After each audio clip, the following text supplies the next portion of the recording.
Class 12 subject physics में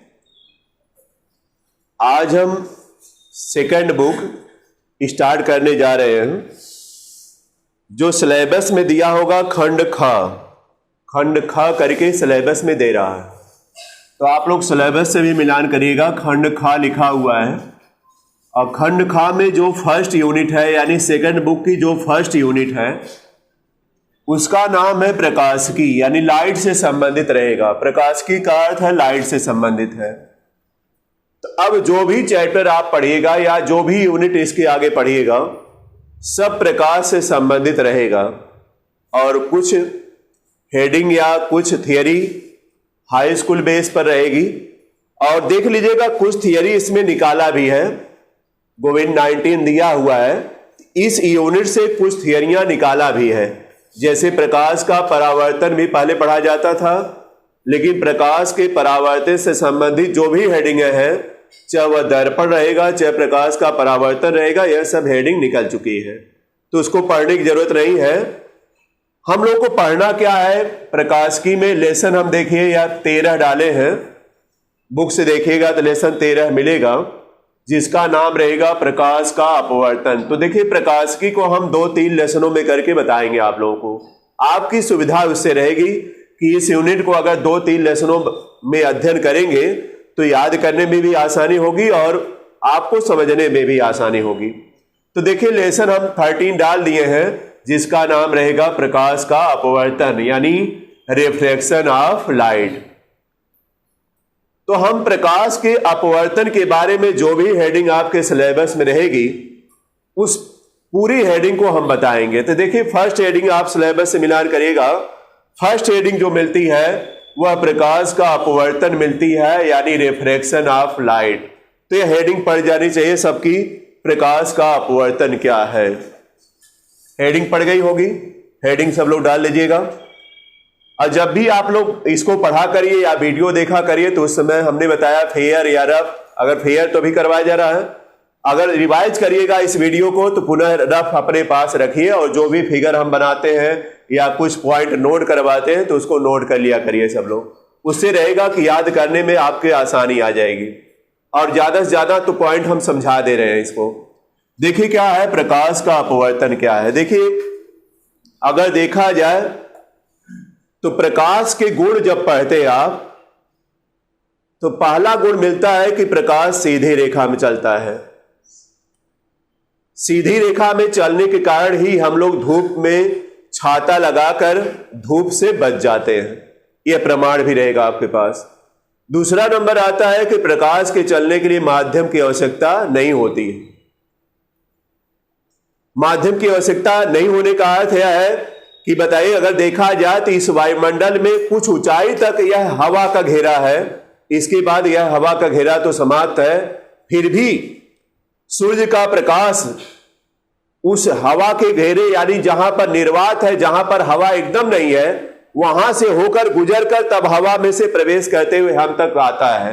तो हम कह सकते हैं कि प्रकाश के चलने के लिए माध्यम की आवश्यकता नहीं होती। लेकिन यह तो हम कह दे रहे हैं अभी, लेकिन जब बाद में आप इसको आगे बढ़ाएगा यानी लेसन आगे बढ़ेगा तो लास्ट में मिल जाएगा कि प्रकाश के चलने के लिए भी माध्यम की आवश्यकता है, लेकिन यह बाद में मिलेगा। अभी तक जानकारी बस इतना रखें कि प्रकाश के चलने के लिए माध्यम की आवश्यकता नहीं होती। फिर मिलता है प्रकाश में परावर्तन होता है। प्रकाश में परावर्तन का मतलब है कि प्रकाश जब किसी अपारदर्शी तल से टकराता है तो उसी माध्यम में पुनः वापस लौट आता है। जैसे देखिए, जैसे लगता है कि कोई गेंदा किसी कमरे की दीवार पर मारा गया और वहां से पूरा गेंदा जो है उसी कमरे में लौट आया, यह भी देखिए अगर देखा जाए तो परावर्तन ही है। तो प्रकाश भी उसी तरह जाएगा, अगर तिरछे जाएगा तो तिरछा आएगा, अगर सीधे जाएगा तो सीधा आ जाएगा, अगर लंबवत जाएगा लंबवत आ जाएगा। उसके बाद मिलता है कि प्रकाश का क्या होता है, अपवर्तन होता है। यह भी देखा जाए तो प्रकाश की एक घटना होती है या प्रकाश के गुण में आता है, सम्मिलित होता है कि प्रकाश का क्या होता है, अपवर्तन होता है। इसको अगर आप समझना है अच्छी तरह से आपको, तो माध्यम की चर्चा हम कर लेते हैं। प्रकाश देखिए हवा में भी प्रवेश कर जाता है, कांच में भी प्रवेश कर जाता है। आपके बताइए अगर देखा जाए तो दरवाजे या खिड़की पर कांच लगा होता है, अगर सूर्य का प्रकाश कांच पर पड़ेगा तो बताइए कुछ अंश अंदर आ जाता है कि नहीं? वह है कि प्रकाश कांच में से भी प्रवेश कर सकता है। इसके अलावा देखिए प्रकाश जल में भी प्रवेश कर जाता है। जल में प्रवेश करने के कारण ही हम लोग जब किनारे पर खड़े होते हैं जल के किनारे पर, तो हम लोग की छाया दिखाई देती है, या जो तालाब या नदियों के किनारे वृक्ष हैं उनकी छाया जो है तालाब या नदियों में पड़ती है, वह जो है दिखाई देने की वजह प्रकाश का अपवर्तन ही है। प्रकाश का क्या है? अपवर्तन ही। तो ध्यान दीजिएगा आप लोग, हमने बता दिया कि प्रकाश हवा में से भी प्रवेश करता है, जल में भी प्रवेश कर जाएगा और कांच में भी प्रवेश कर जाएगा। 3 माध्यम बार बार आपको मिलेगा, एयर, वाटर और ग्लास। 3 माध्यम बार बार मिलने हैं, तो इसको ध्यान रखिएगा। अब ध्यान दीजिए, जब प्रकाश एक माध्यम से दूसरे माध्यम में जाता है, जैसे देखिए तालाब है, ऊपर हवा माध्यम है और नीचे क्या है? जल है। अब बताइए इस जल और हवा माध्यम को अलग करने वाला एक तल होता है जिसको कहते हैं काल्पनिक तल। क्या कहते हैं? काल्पनिक तल होता है। अब बताइए जब प्रकाश हवा में से जल में प्रवेश करेगा तो सीधा नहीं प्रवेश करेगा, या जैसे आ रहा उसी तरह नहीं जाएगा, बल्कि अपने मार्ग से थोड़ा विचलित हो जाएगा। अपने मार्ग से क्या हो जाता है? विचलित हो जाता है। इसी घटना को कहा जाता है प्रकाश का अपवर्तन, यानी रिफ्रैक्शन ऑफ लाइट। यही घटना है, यानी प्रकाश जब एक माध्यम से दूसरे माध्यम में जाता है तो अपने मार्ग से क्या हो जाता है? विचलित हो जाता है। यही घटना कहलाती है प्रकाश का अपवर्तन। और इसकी वजह क्या है? अपवर्तन की वजह यह है कि प्रकाश का अलग अलग माध्यमों में जो वेग है या वेलोसिटी है या चाल है वह अलग अलग होती है। जैसे हवा में प्रकाश का वेग आप जानते होंगे 3 × 10⁸ मीटर पर सेकंड होती है, तो जल में प्रकाश की चाल उससे अलग हटकर आएगी, कम ही आएगी। कांच में प्रकाश की चाल कुछ अलग आएगी। तो अलग अलग माध्यम में प्रकाश की चाल अलग अलग होने की वजह से ही यह प्रकाश के अपवर्तन की घटना होती है। अगर एक ही रहती चाल तो यह अपवर्तन की घटना नहीं होती। इस बात को भी ध्यान रखिएगा। तो देखिए एक फिगर हम बनाते हैं पहले। यह देखिए एक तल है जिसको आप कहते हैं काल्पनिक तल, x डैश तल ले लीजिएगा, और इस पर प्रकाश की किरण देखिए, यह आपतित प्रकाश की किरण है। कौन सी किरण है? यह आपतित प्रकाश की किरण है, आपतित प्रकाश किरण है यह। और देखिए यह यहां पर हम बता रहे हैं, यह मान लीजिए वायु है। वायु देखा जाए तो विरल माध्यम होता है। विरल माध्यम ऐसा माध्यम होता है जिसमें मॉलिक्यूल दूर दूर होते हैं। तो आप बताइए वायु माध्यम लेंगे तो यह विरल माध्यम रहेगा, क्योंकि इसके मॉलिक्यूल क्या होते हैं? दूर दूर होते हैं। नीचे हम जल माध्यम ले रहे हैं, तो जल बताइए इसकी अपेक्षा देखा जाए तो डेंसर, जिसको कहते हैं सघन माध्यम है। यह रेयर मीडियम है और यह डेंसर मीडियम है, यानी सघन माध्यम है। अब बताइए सघन माध्यम यह हुआ चूंकि इसके मॉलिक्यूल इसकी अपेक्षा दूर करीब करीब होते हैं, पास पास होते हैं, इस वजह से यह सघन माध्यम हुआ। तो जब यह एक माध्यम से जल में भी प्रवेश करेगा, दूसरे माध्यम में जाएगा, तो इसको तो जाना चाहिए था सीधे, जाना चाहिए था क्या? सीधे। लेकिन क्या होता है यहां पर आपतन बिंदु एकल आएगा, इस पर अभिलंब खींच लीजिएगा पहले। अभिलंब जब खींचते हैं तो आप देखते क्या है कि यह सीधे ना जाकर अभिलंब की तरफ झुक कर जा रहा है। यह किरण इस तरह जा रही है, जिसको कहते हैं अपवर्तित किरण। क्या कहेंगे? अपवर्तित किरण इसको बोला जाएगा। यानी अपवर्तित किरण अभिलंब की तरफ क्या हो गई? झुक गई। इसको जो लंब आप डालेंगे आपतन बिंदु पर, यह कहलाएगा क्या? अभिलंब कहलाएगा। यह अभिलंब हो गया। तो देखिए प्रकाश की किरण एक माध्यम से दूसरे माध्यम, एक माध्यम आपका वायु है, दूसरा माध्यम क्या है? जल है। तो जब एक माध्यम से दूसरे माध्यम में गई तो अपने मार्ग से, यानी इसका मार्ग तो सीधा रहना चाहिए, लेकिन अपने मार्ग से विचलित हो गई। यही घटना कहलाती है प्रकाश का क्या? अपवर्तन। अब ध्यान दीजिएगा, एक और हम फिगर बनाकर आप लोग क्लियर कराना चाहेंगे। यह तो जब विरल माध्यम से सघन माध्यम में जाएगी तो अभिलंब की तरफ झुक जाएगी। लेकिन अगर ऊपर सघन माध्यम है, एक फिगर और देखिएगा, इस पर अविलंब पहले खींच लीजिए। यहां मान लीजिए आपका सघन माध्यम है, सघन नहीं बल्कि नीचे वाला आपकी बार क्या है, विरल है, और ऊपर वाला क्या है, सघन है। सघन में हो सकता है कांच हो जाए और यह विरल में हो सकता है वायु हो जाए, ऐसा भी हो सकता है। तो देखिए प्रकाश की किरण यह आएगी, आपतित किरण यह रहेगी और इसको जाना चाहिए था सीधे, लेकिन अब की बात सीधे ना जाकर अविलंब से दूर हट जाएगी। यह देखिए अपवर्तित किरण अविलंब से क्या हो गई, दूर हट गई।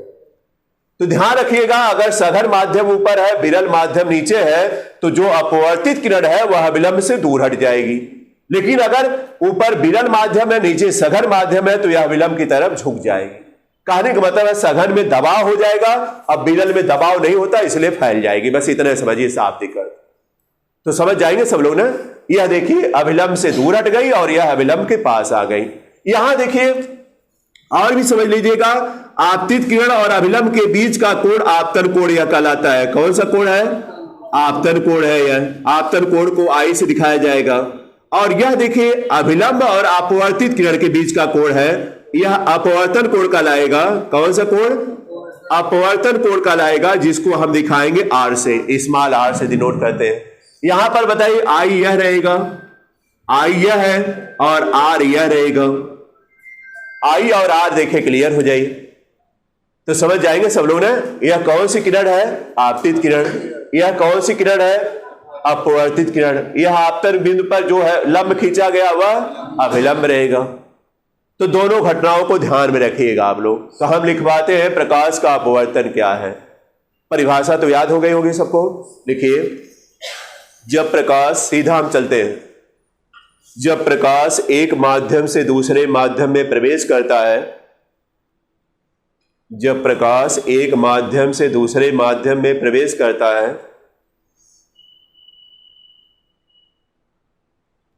एक माध्यम से दूसरे माध्यम में प्रवेश करता है,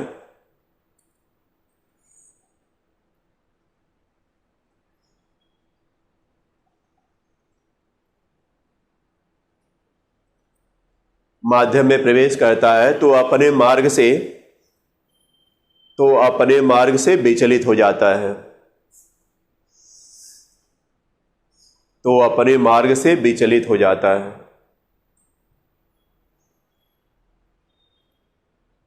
यह घटना प्रकाश का अपवर्तन कहलाती है। यह घटना प्रकाश का अपवर्तन कहलाती है।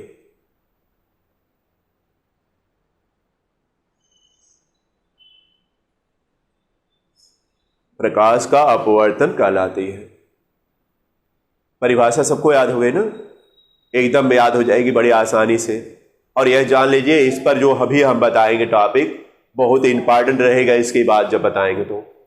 अब देखिए यहां पर हम दो फिगर बनाए हुए हैं, दोनों में एक बार आप कहेंगे सर विरल माध्यम ऊपर रहेगा, सघन माध्यम नीचे रहेगा, तब क्या होगा।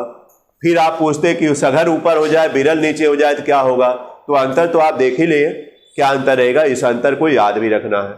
हम हर एक पॉइंट आपतित किरण किसे कहते हैं अब ये सब लिखवाने नहीं जाएंगे, समझ रहे हैं ना। ये तो आप समझ ही सकते हैं। लिखिएगा, जो किरण आएगी तल पर आपतित हो, तल पर आएगी वह आपतित किरण है। तल से यानी दूसरे माध्यम में जो किरण जाएगी वह अपवर्तित किरण है। आपतन कोण क्या है, अभिलंब क्या है, ये सब टॉपिक आप जानिए सब लोग। तो चलिए उसमें फर्स्ट नंबर लिखिएगा, नीचे फर्स्ट नंबर डालिए। जब प्रकाश विरल माध्यम से सघन माध्यम में जाता है, जब प्रकाश विरल माध्यम से सघन माध्यम में जाता है, विरल माध्यम से सघन माध्यम में जाता है, तो अभिलंब की तरफ झुक जाता है। अभिलंब की तरफ झुक जाता है।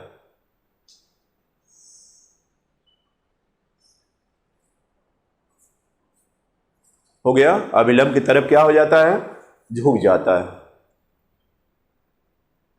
फिर दूसरा टॉपिक लिखिएगा, अभी दोनों फिगर बनाना रहेगा आप लोगों को। दूसरा टॉपिक लिखिए, जब प्रकाश सघन माध्यम से विरल माध्यम में जाता है, जब प्रकाश सघन माध्यम से विरल माध्यम में जाता है, तो अभिलंब से दूर हट जाता है। अविलंब से दूर हट जाता है।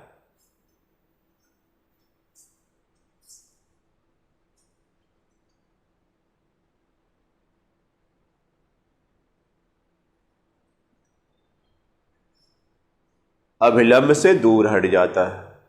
इसके बाद यह दोनों फिगर बना लीजिए, आप लोग आमने सामने बना लीजिएगा। यह फिगर देखिए, जब विरल से सघन में जाएगा तब है, और यह फिगर सघन से विरल में जाएगा तब। इसको तुरंत बना लीजिए आप लोग।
फिगर में सब आपतित किरण, प्रकाश किरण है, अपवर्तित किरण सब दिखा दीजिएगा।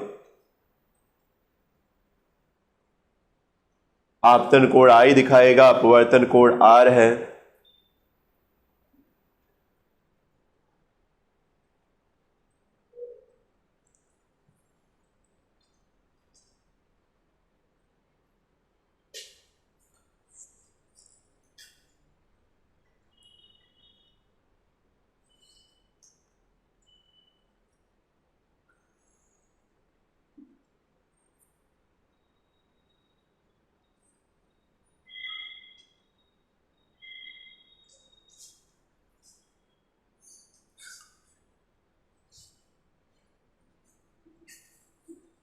तो देखिए, लिख चुके होंगे आप लोग, प्रकाश का अपवर्तन क्या है, दो फिगर है इसमें।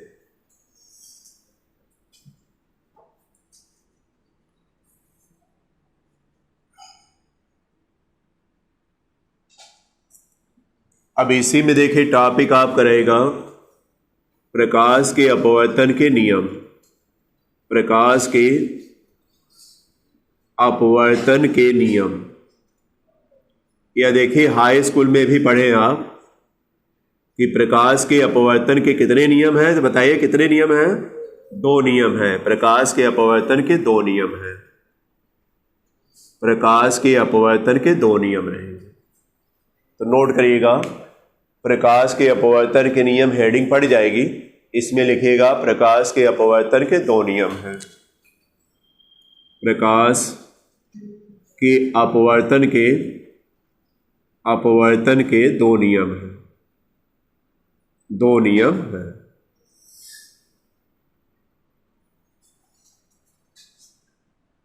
दो नियम हैं।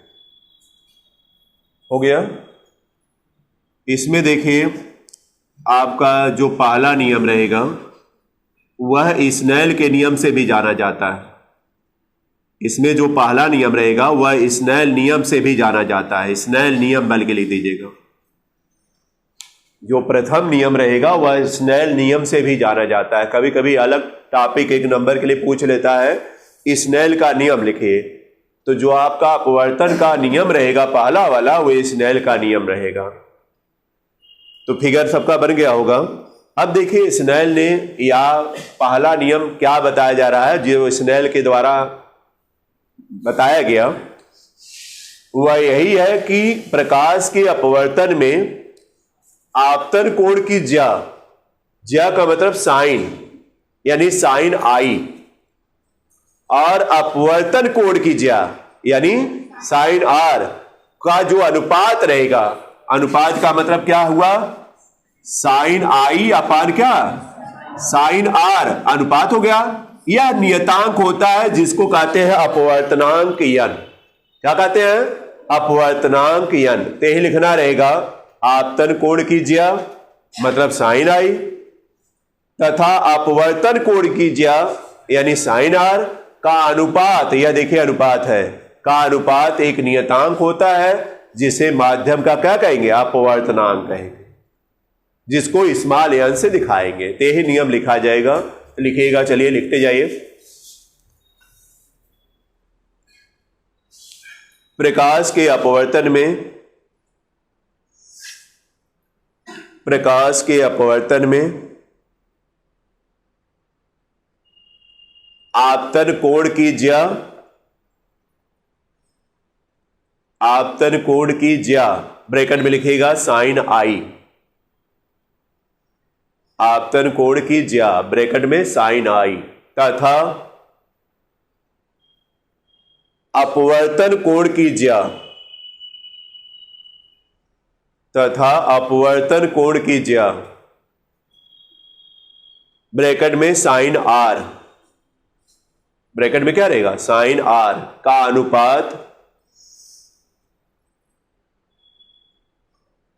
एक नियतांक स्मॉल एन होता है, का अनुपात एक नियतांक स्मॉल एन होता है जिसे माध्यम का अपवर्तनांक कहा जाता है, जिसे माध्यम का अपवर्तनांक कहा जाता है। माध्यम का क्या कहा जाता है, अपवर्तनांक कहा जाता है।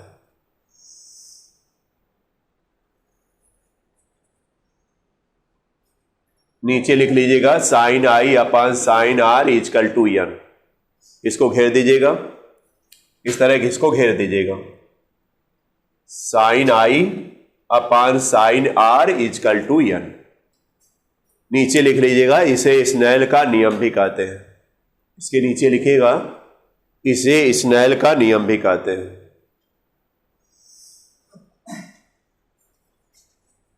स्नेल का नियम भी कहते हैं।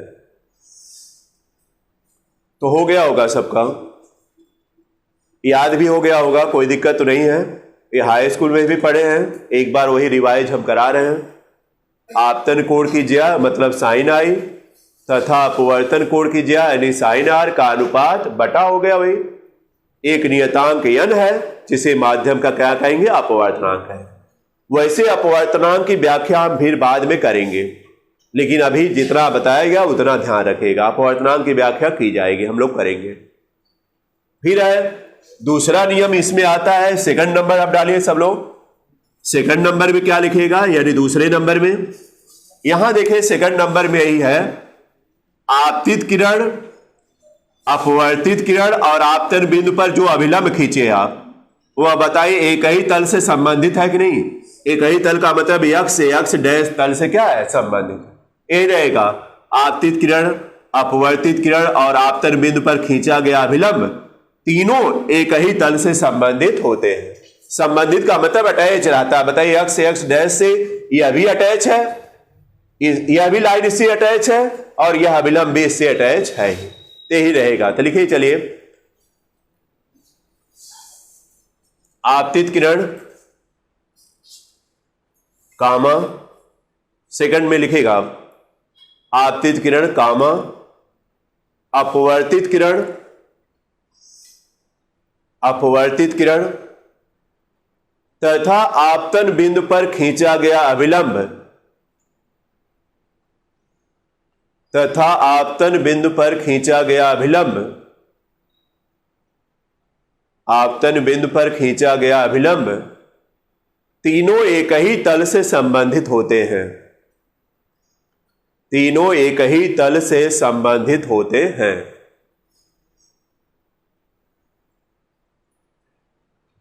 तीनों एक ही तल से संबंधित होते हैं।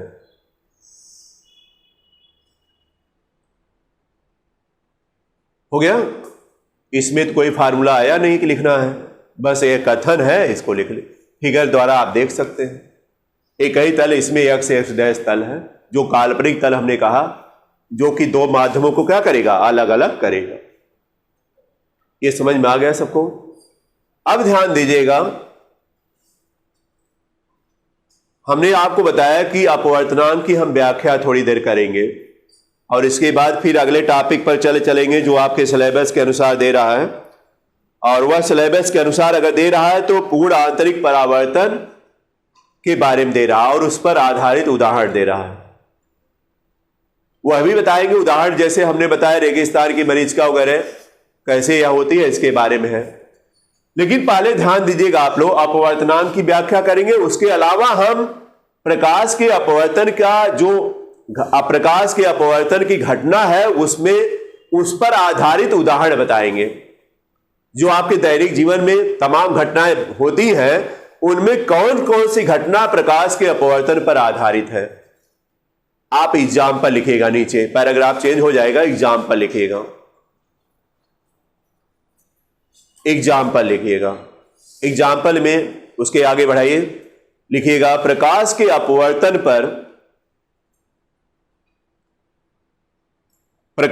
अपवर्तन पर आधारित निम्न घटनाएं हैं। प्रकाश के अपवर्तन पर आधारित निम्न घटनाएं हैं। पहला नंबर, इसके बारे में लिखवाएंगे नहीं, केवल समझा रहे हैं हम। देखिए, अगर पानी से भरी हुई बाल्टी है और थोड़ा गहरी होनी चाहिए, अगर बहुत छोटी बाल्टी रहेगी तो यह नहीं देख पाएंगे, गहरी होनी चाहिए, गहराई ज्यादा होनी चाहिए। अगर पानी से भरी हुई बाल्टी है, उसमें आप लकड़ी का एक डंडा या कह लीजिए एक छड़ ले लीजिए लोहे की, उसको आधा डुबाएगा, आधा पानी से बाहर रखिएगा, तिरछा डुबाएगा और आंख से अपने देखिएगा झांक करके पानी में, तो यह छड़ जो अंदर पानी में है वह सीधी नहीं लगेगी, बल्कि क्या लगेगी, टेढ़ी लगेगी। क्या लगेगी, टेढ़ी लगेगी। देखिए टेढ़ी यही है। छड़ आप सीधा डालेंगे, सीधा तो रहेगी, ऐसा नहीं छड़ टेढ़ी हो जाएगी, लेकिन आपको आभास होगा कि यह छड़ क्या हो गई, टेढ़ी हो गई। आभास होगा केवल, वास्तव में टेढ़ी नहीं होती है। तो यह घटना भी देखा जाए, यहां पर देखिए टेढ़ी नहीं हो गई है, चाहे यह देख लीजिए चाहे यहां देख लीजिए, यह बताइए आप देखेंगे टेढ़ा लगेगा ना, वही हाल है। तो जो यह घटना है वह प्रकाश के अपवर्तन पर आधारित है। तो फर्स्ट नंबर नोट करिएगा, पानी से भरी हुई बाल्टी में छड़ डालने पर, पानी से भरी हुई बाल्टी में छड़ डालने पर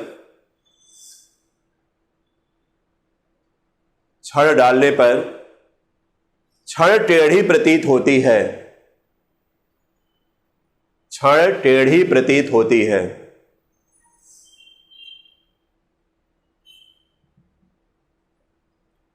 टेढ़ी प्रतीत होती है। यह बताइए किस पर आधारित घटना है, प्रकाश के अपवर्तन के कारण यह हो रहा। कभी कभी देखिए जीके या पॉलिटेक्निक वगैरह में क्वेश्चन पूछ लेता है। अगर आप लोग देखें ध्यान से, अगर साइंस पढ़ेंगे तो जो भी पॉलिटेक्निक में आने वाला क्वेश्चन है उसका सॉल्यूशन आपके पास एकदम रहेगा, श्योर का रहेगा। अगर इंटर आपके फिजिक्स केमिस्ट्री तैयार है तो फिजिक्स केमिस्ट्री पूछना नहीं है, मैथ के लिए आप भाई तैयार रहिएगा आप लोग। लेकिन ध्यान रखिएगा, और कुछ बच्चे बिना कोचिंग वगैरह के भी जो पढ़े रहते हैं खूब अच्छी तरह से, वह बताइए उनका निकल भी जाता है, अच्छा मार्क्स पाते हैं। अब जो नहीं पढ़े हैं, मान लीजिए अच्छे तरीके से उनको कोचिंग या ट्यूशन करना पड़ेगा, कुछ ना कुछ बेस तो बनाना पड़ेगा, क्योंकि माइनस मार्किंग है, सबसे बड़ी बात है। अब माइनस मार्किंग में ऐसा नहीं कि आप अंदाज से कर पाएंगे, जब कन्फर्म रहेंगे तभी कर पाएंगे। तो आता क्या है कि पानी से भरी हुई बाल्टी में अगर छड़ डालते हैं तो टेढ़ी प्रतीत होती है, क्यों? तो इसमें रहेगा प्रकाश के परावर्तन कारण पहला ऑप्शन, प्रकाश के अपवर्तन कारण दूसरा ऑप्शन, और पूर्ण आंतरिक परावर्तन कारण तीसरा ऑप्शन, और भी चौथा ऑप्शन देगा, इनमें से कोई नहीं।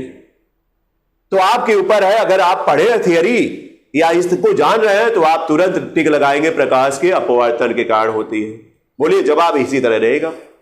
हम तो यहां एग्जाम्पल लगा रहे हैं या एग्जाम्पल आपको बता रहे हैं, लेकिन यह क्वेश्चन बनेगा, बता दे रहे इसी तरह बनता है, कोई अलग से नहीं आता है। इसलिए हर एक पॉइंट पर ध्यान दीजिएगा, नहीं समझ में आता पूछिएगा भी। दूसरा नंबर चलिए, देखिए दूसरा नंबर भी पानी से भरी हुई बाल्टी पर ही है। अगर कोई सिक्का है उसमें डाल दीजिए पानी में। हमने कहा गहरी बाल्टी होनी चाहिए, हमारी शर्त है भाई। अगर छोटी बाल्टी आप लेकर चेक करेंगे तब तो पेदा दिखाई देगा उसका, तब यह घटना नहीं हो पाएगी। अगर गहरी बाल्टी है उसमें आप सिक्का एक डालिएगा तो सिक्का जब नीचे तले में जाकर बैठता है सही है, लेकिन आप झांक कर देखिएगा तो सिक्का लगेगा कि ऊपर पेदी से ऊपर उठा हुआ है। पेदी जैसे यहां है तो सिक्का लगेगा कि इतनी ऊंचाई पर है टिका हुआ, लेकिन ऐसा नहीं है, वह पेदियत सटा होता है, लेकिन आपको आभास होता है। यह किस कारण आभास होता है? प्रकाश के अपवर्तन कारण। यही जवाब लिखना रहेगा तो लिखिएगा। चलिए, पानी से भरी हुई बाल्टी में सिक्का डालने पर, पानी से भरी हुई बाल्टी में, पानी से भरी हुई बाल्टी में सिक्का डालने पर सिक्का डालने पर सिक्के का ऊपर उठा हुआ दिखाई देना, सिक्के का ऊपर उठा हुआ दिखाई देना, सिक्के का पेदी से, बल्कि लिखिएगा थोड़ा बढ़ा दीजिए, सिक्के का पेदी से ऊपर उठा हुआ दिखाई देना, पेदी से बढ़ा लीजिएगा, पेदी से ऊपर उठा हुआ दिखाई देना प्रकाश के अपवर्तन के कारण है, प्रकाश के अपवर्तन के कारण है। यह हमने उदाहरण बता दिया आपको, हम पूरा विस्तार से बता दिए कि प्रकाश का अपवर्तन क्या है। प्रकाश के अपवर्तन के कितने नियम हैं? 2 नियम हैं। पहला नियम कौन सा नियम कहलाएगा? स्नेल का नियम कहलाएगा। स्नेल का नियम बार बार हाई स्कूल के भी है और यहां के लिए भी आपके लिए इंपॉर्टेंट है। फिर इसके अलावा कौन कौन से उदाहरण है जो प्रकाश के अपवर्तन पर आधारित है, तो इसको भी हमने बता दिया। और भी तमाम उदाहरण रहेंगे जो कि आप पढ़िएगा। फिर आगे चलते हैं। हमने कहा अपवर्तनांक की व्याख्या करना है। एक तो अपवर्तनांक की n बराबर जो sine i upon sine r है, इससे पता चल जाता है।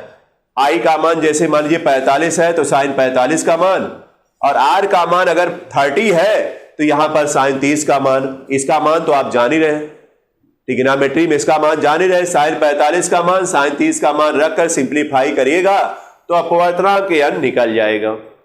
लेकिन मान लीजिए आई और आर नहीं पता है, बल्कि पहले माध्यम में प्रकाश की चाल पता है, दूसरे माध्यम में प्रकाश की चाल पता है। हमने बताया कि प्रकाश की चाल अलग अलग माध्यमों में क्या होती है? अलग अलग होती है। तो अगर चाल आपको पता है तब भी अपवर्तनांक निकाल सकते हैं। लेकिन इस स्टेप को जरूर ध्यान रखिएगा कि अलग अलग माध्यम में प्रकाश की चाल अलग अलग होती है। निर्वात में या हवा में कह लीजिए प्रकाश की चाल कितनी होती है? 3 × 10⁸ मीटर पर सेकंड होती है। अब प्रकाश बताए सूर्य से पृथ्वी तक कितने मिनट में आता है पता है? लगभग 8 मिनट कह लीजिए, लगभग 8 मिनट में आता है। तो आप बताइए, अगर समय पता हो गया और चाल पता है तो चाल गुणे समय दूरी पता चल जाएगा। क्या करें? पृथ्वी तल से सूर्य की दूरी निकाल सकते हैं। 3 × 10⁸ मीटर पर सेकंड गुणे 8 मिनट को सेकंड बदल लीजिएगा, 8 × 60, तो आपका जवाब जो आएगा वह मीटर में आएगा। जो भी आएगा, किलोमीटर बनाना है तो 1000 से भाग कर लीजिएगा, दूरी पता चल जाएगा।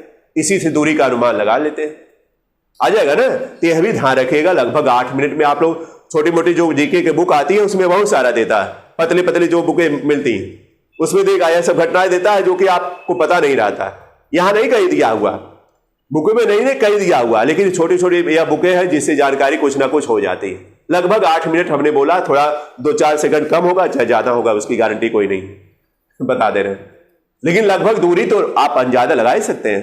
2-4 मिनट, चाहे 2-4 मिनट कम होगी चाहे ज्यादा होगी, उससे क्या मतलब है? इतनी बड़ी दूरी में आपने जा रहे हैं बोलिए, अगर 2-4 मिनट कम या ज्यादा आएंगे तब भी लोग मानने के लिए तैयार रहेंगे, ठीक है ना। अब देखिए, ध्यान दीजिएगा, हमने कहा प्रकाश की चाल अलग अलग माध्यम में क्या है? अलग अलग। निर्वात में प्रकाश की चाल कितनी? 3 × 10⁸ मीटर। जल में प्रकाश की चाल अलग रहेगी, कांच में अलग रहेगी। हमने कहा तीनों माध्यम की चर्चा होगी।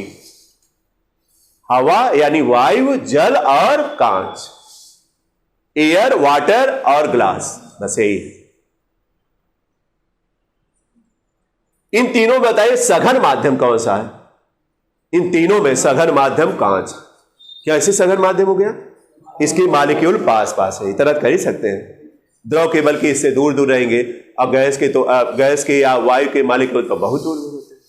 लेकिन जब वायु और जल की बात आ जाएगी तो उसमें कंपैरिजन करके बताना रहेगा। तो वायु आपका क्या है? विरल, और यह क्या हो जाएगा? जल सघन। अगर कहीं दो यदि या तीनों में हमने पूछा तो कंपैरिजन करके आप बताएं तीनों में सबसे ज्यादा सघन कौन है? कांच। ये हो गया।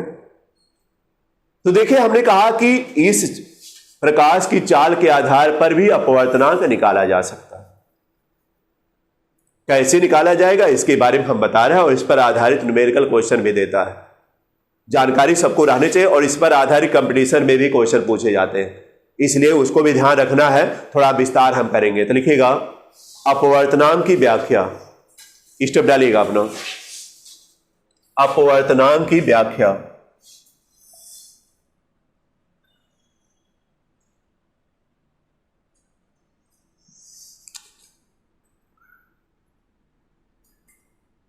अपवर्तनांक की व्याख्या, यह टॉपिक हम बनाए। लिखिएगा इसमें, अलग अलग माध्यम में प्रकाश की चाल अलग अलग होती है। अलग अलग माध्यम में प्रकाश की चाल अलग अलग होती है।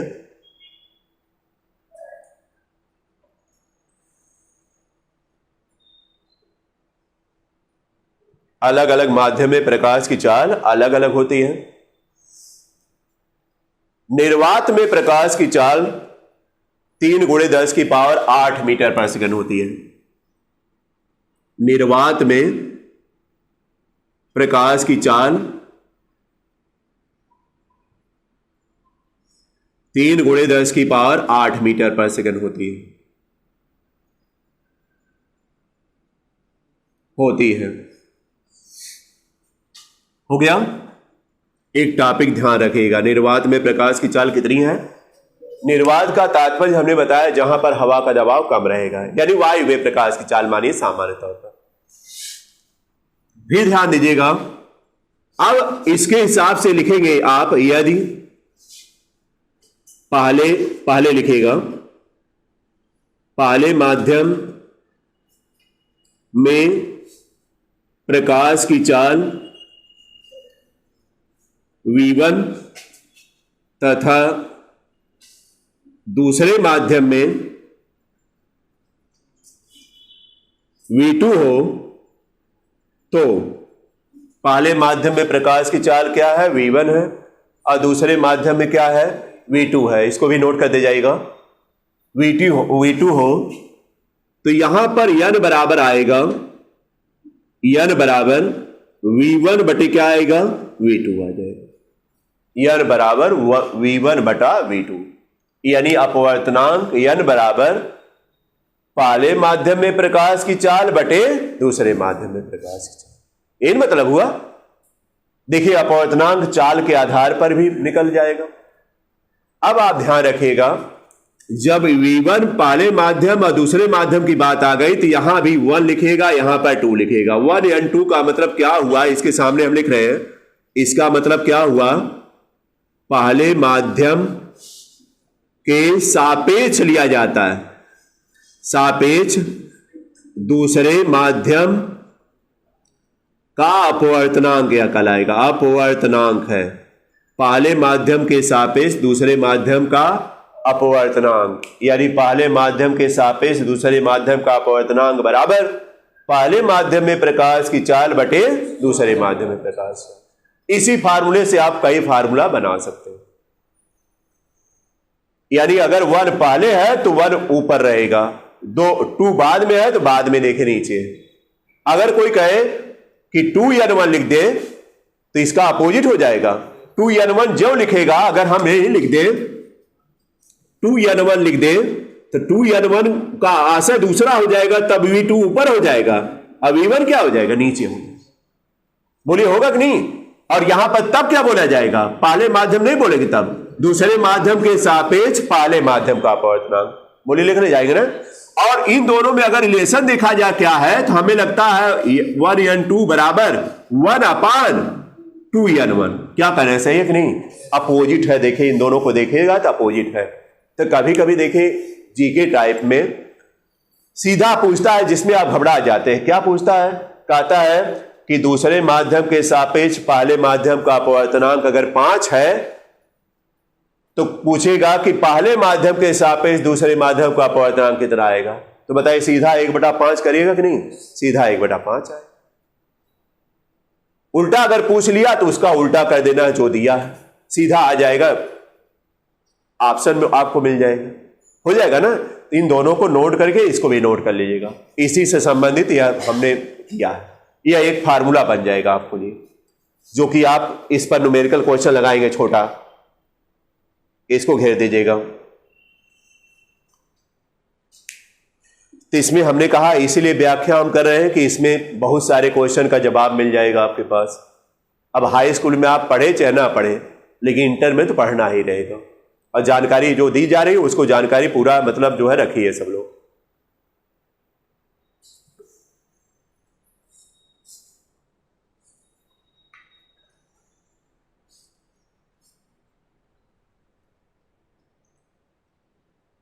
तो बताइए, अगर हम 1n2 तभी बस जनरल तौर पर लिखा है, पहला माध्यम हो सकता है पहला माध्यम हवा हो, दूसरा माध्यम जल हो।